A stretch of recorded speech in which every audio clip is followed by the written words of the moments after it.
చేస్తే ఈజీగా మన వాతావరణానికి దాన్ని అక్లిమేటైజ్ చేయాలి. కాబట్టి మాకెవరో లక్షల మెంబర్స్ అక్కర్లేదండి. 2000 మెంబర్స్ ఒక్కొక్కరు 10 మందికి ఇచ్చారు. ఎంతమంది అయ్యారు? 20,000 మంది మా విత్తనాలు ఎంజాయ్ చేస్తున్నారు. అవునా కాదా? అట్లానే మాది 1,00,000 కాదు మెంబర్ని. మీకు చెప్పేది అర్థమవుతుంది, చాలామందికి అర్థమవుతుంది.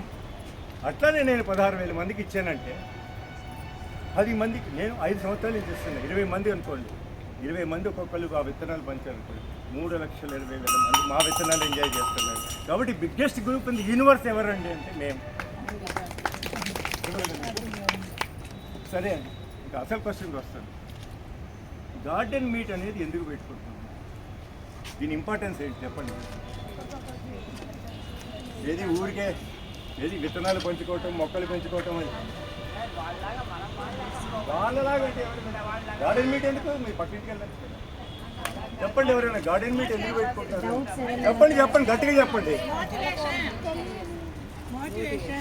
మోటివేషన్ ఎవరికి ఇస్తారు? అది నుంచి ఇటు నుంచి అట.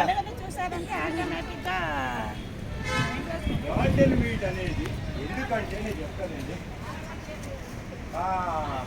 గార్డెన్ మీట్ మీ యొక్క గార్డెనర్స్ అని కనెక్ట్ చేస్తుంది. పక్క ఇంటి వాళ్ళు కూడా మీరు గార్డెన్లో కలుసుకోలేరు. ఇలాంటి చోట కొత్త పరిచయాలు ఏర్పడతాయి. పాత